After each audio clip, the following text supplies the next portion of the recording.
In this crazy, fast-paced world we live in, there's this feeling, right? A search for something a bit slower, something more real. Well, today we're going to go find it. We're heading into the heart and soul of South Africa's small towns. I mean, have you ever felt that pull? That little voice telling you there's gotta be something more than the daily grind. Something quieter, safer, maybe a bit more balanced. It's a feeling that's getting a lot of us to look past the city lights, searching for something, well, something more genuine. And this quote, it just hits the nail on the head, doesn't it? It perfectly captures what this is all about. It's not just about finding new places on a map. It's about finding a little piece of yourself along the way. So, what is everyone looking for? All right, so let's get into it. When we say a peaceful town, what does that even mean? Because let's be honest, it's way more than just not hearing traffic. Okay, so according to some recent analysis, peaceful living boils down to this perfect mix. You need quiet, safety, some natural beauty, and a real sense of community. And when you think about it, that makes so much sense. These aren't just bonus features. They're the actual ingredients for cutting down stress and, living a life with a bit more purpose. So with that checklist in mind, somebody actually went and measured all of this across the entire country. And you know what? One town came out as number one, the most peaceful place in all of South Africa. And that town is Darling in the Western Cape. So why Darling? Well, it's all about balance. This isn't some boring, sleepy village where nothing happens. No way. It's got this cool, creative vibe, awesome local markets, a really tight-knit community. It just proves that peaceful doesn't have to mean isolated. So we're going to use Darling as our starting point, our perfect example as we dive into all the different kinds of small-town charms South Africa has to offer. All right, first stop, let's head to the coast. We're going to check out those towns where life just moves at the pace of the ocean. I mean, think about it. From the wild and rugged West Coast all the way over to the green, lush shores of KZN, each of these places has its own special kind of coastal vibe. You've got everything from that classic fishing village charm to insane wildlife sightings and just pure, simple seaside bliss. Let's take Paternoster. You can just picture it, right? Those famous whitewashed cottages popping against a bright blue sky.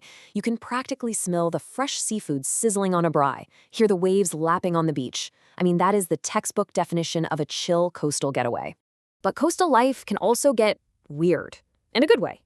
Over in St. Lucia, which is right inside this incredible wetland park, a different kind of local comes out at night.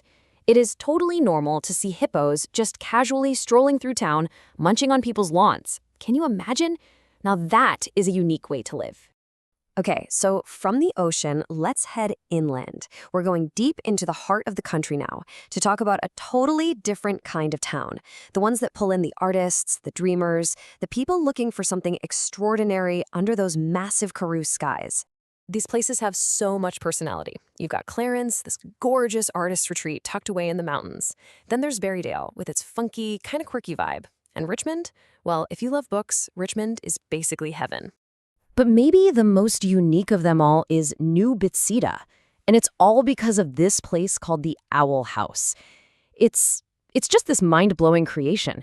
An artist named Helen Martins turned her entire house and yard into this fantasy world of sculptures made from concrete and crushed glass. We're talking camels, mysterious figures, and tons of owls, all staring towards the east. It's one of those places you just have to see for yourself. And this is what's so cool about the Karoo, right? The quiet there can be totally different.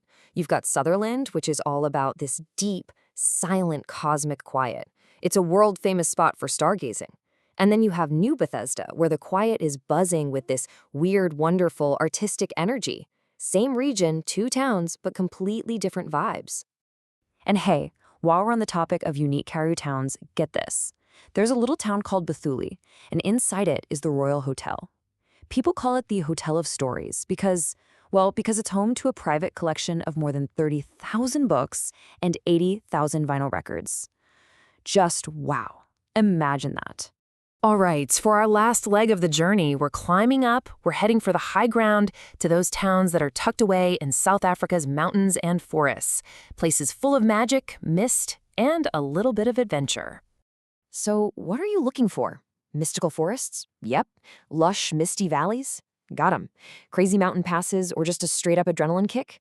These high-altitude towns have got you covered. Each one is like a doorway to a different kind of awesome.